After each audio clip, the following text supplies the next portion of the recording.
जैसा कि पार्ट 5 है और आप 4 3 2 1 का लिंक डिस्क्रिप्शन में पा सकते हैं। ये देखिए, आपका एक आखिरी क्वेश्चन था, उसमें छूट गया था। अब तालिका 1.2 में दिए गए आंकड़ों के अनुसार पंजाब की प्रति व्यक्ति आय केरल और बिहार से ज़्यादा है। इस प्रकार यदि आय को ही विकास का मापदंड माना जाए तो तीनों राज्यों में पंजाब सबसे अधिक है और बिहार बिहार सबसे कम विकसित राज्य माना जाएगा। किंतु यदि तालिका 1.2 में दिए गए अन्य आंकड़ों को देखें तो पाते हैं कि केवल केरल में शिशु मृत्यु दर पंजाब से बहुत कम है। आप देख लीजिए चाहे तो शिशु मृत्यु दर पंजाब में 49 था, वहीं पर केरल में 11 है और सबसे अधिक तो 60 है उसमें बिहार में।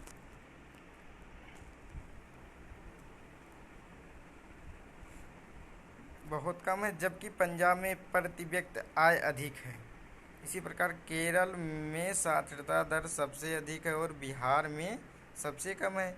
इसी प्रकार केवल प्रति व्यक्ति आय को ही विकास का मापदंड नहीं माना जा सकता। अन्य मापदंडों जैसे साक्षरता, स्वास्थ्य यदि को देखें तो केरल की स्थिति पंजाब से बेहतर है। क्वेश्चन नंबर 8 पढ़ने से पहले बता दूं, आप इस चैनल को आप सब्सक्राइब करें, लाइक करें, ताकि और आप कमेंट में लिखें कि और बेहतर मैं कैसा वीडियो बना सकूं। जैसे भी मैं नया नया बनाना शुरुआत करा हूं, तो आप कमेंट में ज़रूर बताएं कि मैं कैसा वीडियो और बनाऊं बढ़िया से आपके लिए। और आपके लिए प्रीवियस ईयर पेपर का भी मैं वीडियो बनाऊंगा, ताकि बच्चे तो कुछ हिस्ट्री में और हिंदी में कम कम पढ़ना चाहते हैं, वो साइंस में अधिक ध्यान देते हैं, तो इसलिए मैं बनाऊंगा ताकि बच्चे, जैसे हम कुछ चीज़ को समझा नहीं पा माने कुछ शब्द को मैं समझा नहीं पाता हूँ, लेकिन आपको एनसीईआरटी का समझ लीजिए एक किताब का टेक्स्ट बुक का मिल जाएगा कि इस टेक्स्ट बुक का वीडियो समझ ले देख लेंगे। जैसे गाना आप सुनते हैं वैसे आप सुन सकते हैं। देखिए प्रश्न 8 है, भारत के लोगों द्वारा ऊर्जा के किन स्रोतों का प्रयोग किया जाता है, ज्ञात कीजिए।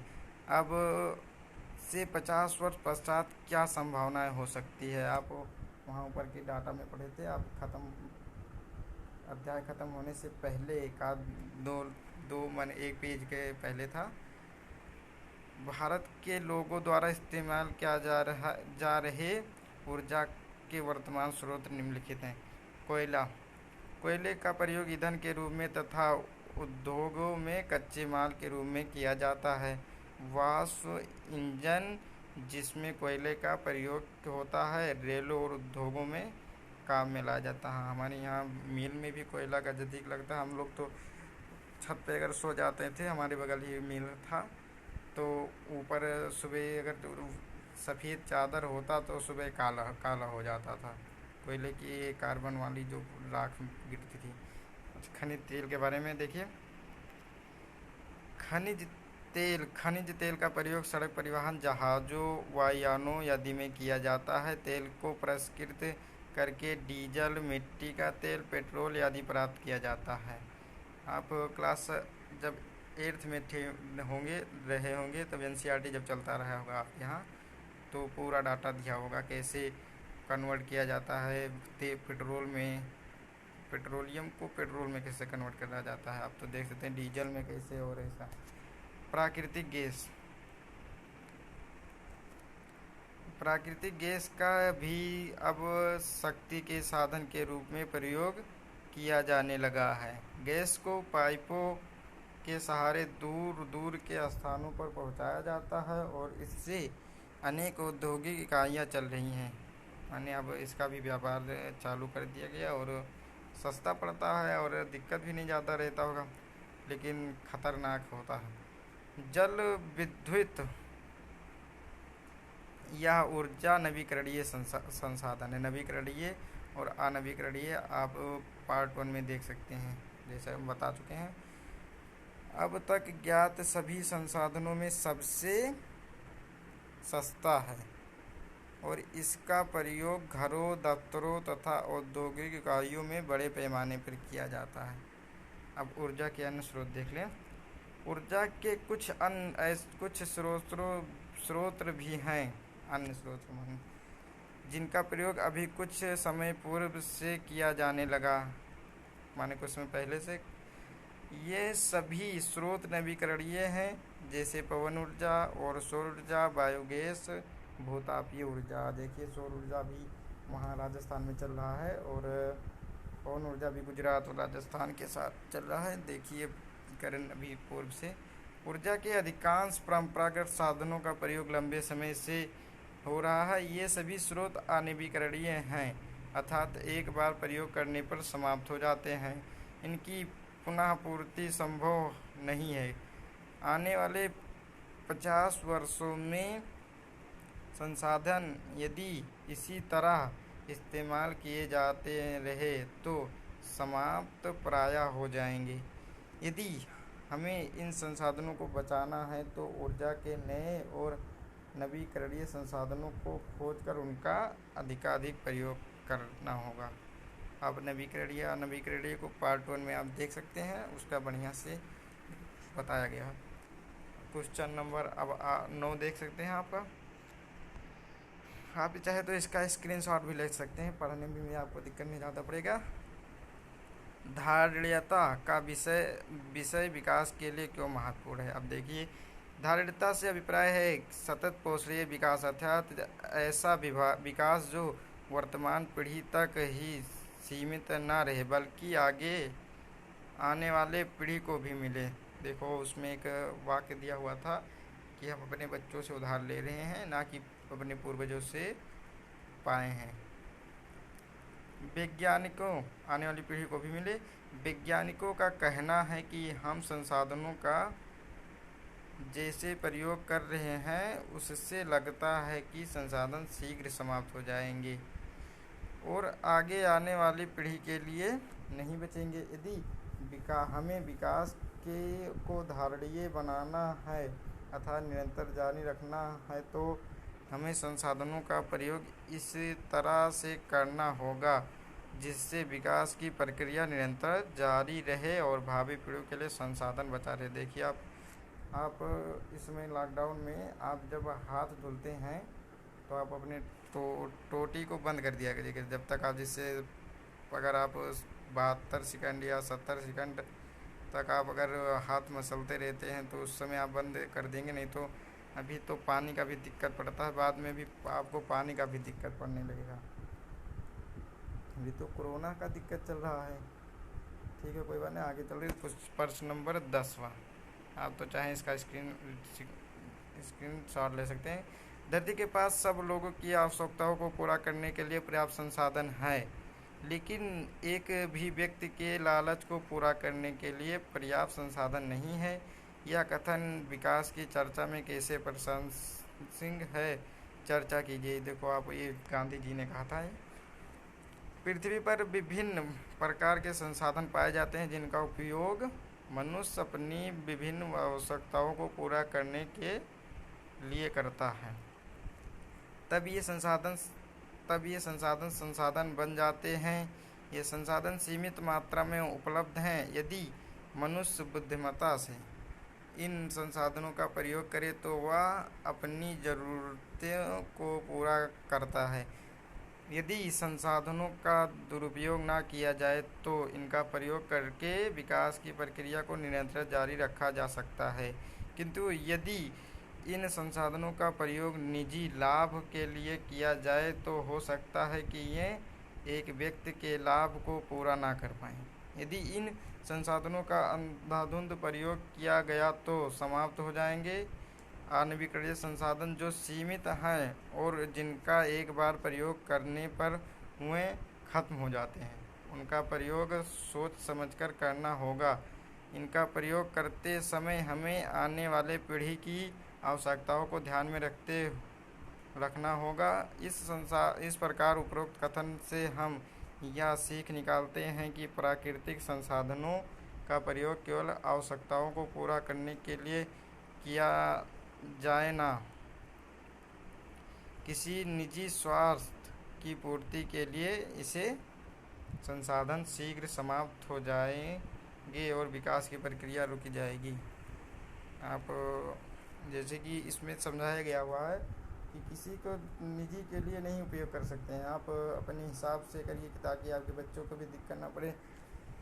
आप पानी को ज़्यादा गंदा मत करिए, आप भले कम नहाइए लेकिन पानी को ज़्यादा बचाने की कोशिश करिए। आप क्लास 6 या 7th में था कि अगर एक बूंद पानी टपकता हुआ नल एक साल में 1200 लीटर पानी गिराता है। ताकि देखिए आप कुछ गरीब बेचारे हैं शहरों में जो पानी बगैर मर जाते हैं, कुछ अब तो गाय वाय लोग तो मर जाती हैं। ठीक है, अब क्वेश्चन नंबर 11 करते हैं, नहीं तो टाइम वीडियो का ज़्यादा हो जाएगा। पर्यावरण में गिरावट के कुछ ऐसे उदाहरणों की सूची बनाइए जो आपने अपने आसपास देखा हो। अब देखिए हमारे इधर का नहीं है लेकिन कूड़े कचरे, अवांछित गंदगी से जल, वायु और भूमि का दूषित होना पर्यावरण प्रदूषण कहलाता है। लिख लीजिए, पर्यावरण प्रदूषण का यहाँ डिफिनीशन आ गया। हम तो 5वीं में ही पढ़े थे, पर्यावरण का एक बुक था गांव में जब पढ़ते थे। पर्यावरण में गिरावट के बहुत से उदाहरण हैं जिनमें से कुछ निम्नलिखित हैं। देखो आप जल के बारे में, जल प्रदूषण नदियों, झीलों और समुद्रों में बहाए गए कूड़े कचरे या औद्योगिक अपशिष्ट जल को प्रदूषित करते हैं। इससे जल में ऑक्सीजन की मात्रा कम होने से जलीय जीव मर जाते हैं। जहाज़ों से रिसने वाले तेल से समुद्री जीवों को हानि होती है। देख लीजिए, और जहाज़ों में कुछ मछलियाँ भी मर जाती हैं। वायु प्रदूषण कारखानों के धुएं तथा मोटर वाहनों के धुएं वायु को प्रदूषित करते हैं। इससे मानव स्वास्थ्य और वन जीवन दोनों को हानि होता है। अब दिल्ली में देखिए प्रदूषण की वजह से दिक्कत था। भूमि प्रदूषण भूमि पर कारखानों द्वारा, घरों का या अन्य स्रोतों द्वारा कूड़ा कचरा यदि फेंकने से पर्यावरणीय समस्याएं उत्पन्न हो सकती हैं। कृषि क्षेत्रों में अधिक उर्वरकों का प्रयोग करने से भूमि उपजाऊ शक्ति खत्म होती है तथा ये उर्वरक भूमि को प्रदूषित करते हैं। देखिए आप जो उर्वरक का उपयोग करते थे वो जब अधिक बारिश होता तो बहकर तालाबों में जाता और तालाबों का भी पानी गंदा होता। इससे अगर वही प्रदूषण से उर्वरकों की जो जिसमें जाती है पानी में, अगर वो जानवर अगर पी लें तो उनको दिक्कत पड़ता है, बीमार पड़ जाते हैं, मर भी जाते हैं। बढ़ती हुई जनसंख्या, संसाधनों का दुरुपयोग, अधिक मात्रा में पेड़ों को काटने के कारण पर्यावरण में गिरावट बहुत तेज़ी से हो रही है और इसके बहुत से उदाहरण हमारे पास हैं। देखिए आप काट रहे हैं पेड़, फिर बाद में ऑक्सीजन की कमी पड़ेगी, तब फिर दिक्कत पड़ेगा। अब प्रश्न 12 है आपका 1.6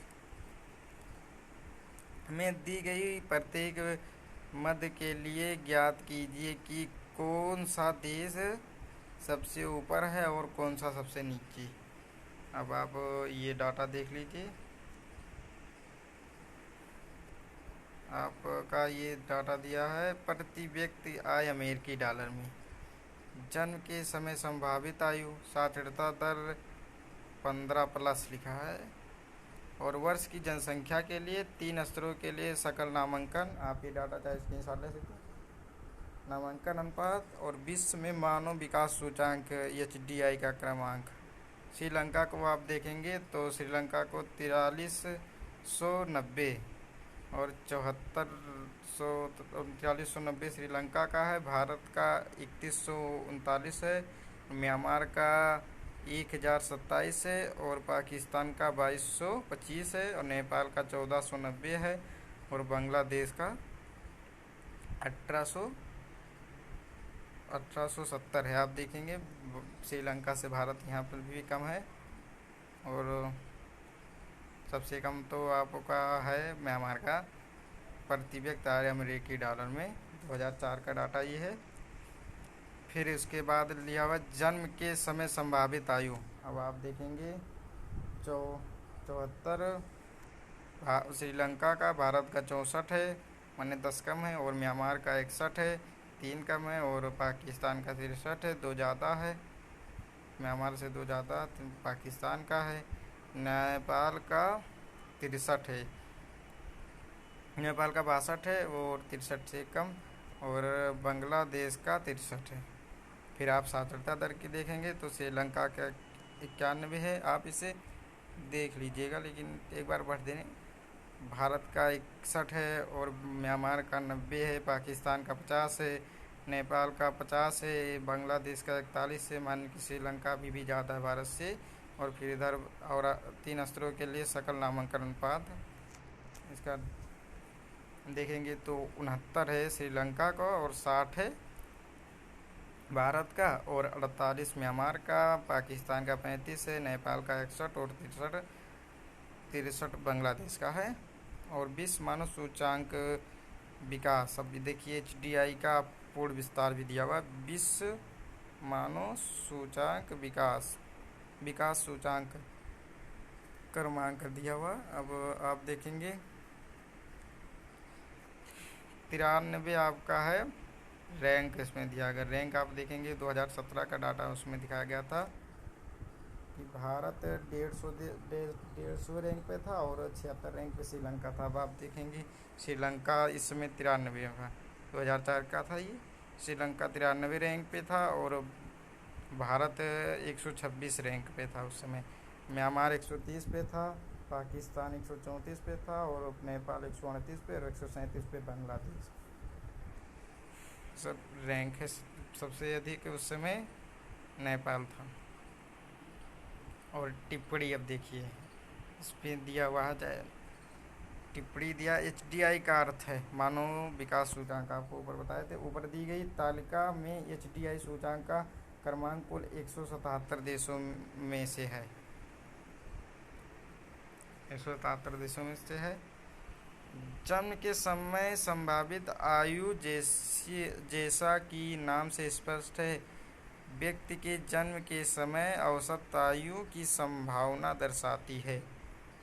तीनों स्तरों के लिए सकल नामांकन अनुपात का अर्थ है प्राथमिक स्कूल, माध्यमिक स्कूल और उससे आगे उच्च शिक्षा के नामांकन अनुपात का कुल योग अच्छा आप देखिए तीनों स्तरों की कहा गया है, ये वाला जो था डाटा आपका तीनों स्तरों की, ये वाला था। प्रति व्यक्ति आय की गणना सभी होगी, प्रति व्यक्ति की आय की गणना सभी देशों के लिए डॉलर में की जाती है ताकि उसकी तुलना की जा सके, या इस तरीके से भी की जाती है कि एक डॉलर किसी भी देश में समान मात्रा में वस्तुओं और सेवाओं खरीद सके। अच्छा ठीक, उसके बाद उत्तर दिया हुआ है 1.6 का, विभिन्न मापदंडों के आधार पर, अच्छा पूरा अभी तक हम लोग क्वेश्चन पढ़ते हैं, आधार पर दुनिया के विभिन्न देशों को विकास की अलग अलग श्रेणियों में बांटती है। इनमें प्रति व्यक्ति आय, संभावित आयु, साक्षरता दर, सकल नामांकन अनुपात तथा मानव विकास सूचांक क्रमांक का मापदंड बनाया गया है। प्रति व्यक्ति आय के आधार पर श्रीलंका सबसे ऊपर तथा म्यांमार सबसे नीचे। जन्म के समय संभावित आयु, जीवन प्रत्याशा के आधार पर श्रीलंका सबसे ऊपर तथा म्यांमार सबसे नीचे। आपको वहाँ देखेंगे साक्षरता दर के क्षेत्र में श्रीलंका सबसे ऊपर तथा बांग्लादेश सबसे नीचे है। अभी तक म्यांमार, उसके बाद अब देखिए बांग्लादेश। और दूसरा, सकल नामांकन के अनुपात में श्रीलंका सबसे ऊपर है और पाकिस्तान सबसे नीचे है। मानव विकास सूचांक के क्रमांक में भी श्रीलंका का स्थान विश्व में 93 है और जो इस तालिका में दिए गए सभी देशों को से ऊपर है, और तथा नेपाल का 138वां स्थान लेकर सबसे नीचे है। अब क्वेश्चन नंबर 13 को देखा जाए। प्रश्न 13, दी गई तालिका को में भारत में अल्पपोषित वयस्कों का अनुपात दिखाया गया है। वर्ष 2001 में देश के विभिन्न राज्यों के सर्वेक्षण पर आधारित है। तालिका का अध्ययन करके निम्नलिखित प्रश्नों का उत्तर दीजिए। देखिए क्या कह रहा है। केरल में पुरुष 22% थे, महिला 19% थी और कर्नाटक में 36% पुरुष और 38%। चयनित राज्यों की प्रति व्यक्ति आय दिया है इसमें। मध्य प्रदेश में 43 था और वहीं 42 महिला थी और 43 पुरुष। सभी राज्य का टोटल इसमें 27 और 36 दिया हुआ है डाटा। केरल और मध्य प्रदेश के लोगों के पोषण स्तरों की तुलना कीजिए। क्या आप अंदाज लगा सकते हैं कि देश के लगभग 40% लोग अल्पोषित क्यों हैं? यद्यपि यह तर्क दिया जाता है कि देश में पर्याप्त खाद्य पदार्थ है। आप सकल घरेलू उत्पाद का पढ़े थे उसी से, तो अपने शब्दों में विवरण दीजिए। उपरोक्त आंकड़े केरल और मध्य प्रदेश के लोगों के पोषण स्तर को दर्शाते हैं। इसलिए इसके अनुसार केरल में 22% पुरुष और 19% महिलाएं अल्पोषित हैं। अल्पोषित की संख्या दर्शा रही थी ऊपर। जबकि मध्य प्रदेश में 43% पुरुष और 42% महिलाएं अल्पोषित हैं। और इसका अर्थ यह है कि मध्य प्रदेश में अधिक लोग अल्पोषित हैं। ये बात तो सही है। और देखिए क्या कह रहा है। देश में पर्याप्त अनाज होने के बावजूद देश के 40% लोग अल्पोषित हैं, क्योंकि अभी भी लगभग 40% लोग जो गरीबी रेखा से नीचे हैं। उस समय का डाटा था। ये व्यक्ति इतना भी नहीं कमा पाते कि आप अपने लिए 2 समय का खाना पर्याप्त कर सके। और अब तो इस समय भी जब हम अभी तो कोरोना चल रहा, अब तो और दिक्कत पड़ रहा है बेचारों को। इसलिए देश में अनाज उपलब्ध होने के बावजूद उसे खरीद नहीं पाते हैं और अल्पोषित रहते हैं। अतिरिक्त परियोजना कार्यकलाप ये तो रहने दीजिए, ये हमारे लोगों में कम आता है। अब यहीं पर हम ख़त्म करते हैं और आप इसका PDF हमारे टेलीग्राम पे पा जाएंगे। मैं टेलीग्राम का लिंक डिस्क्रिप्शन में डाल दूँगा। और ये हमारा अर्थशास्त्र का पहला अध्याय ख़त्म होता है यहीं पर।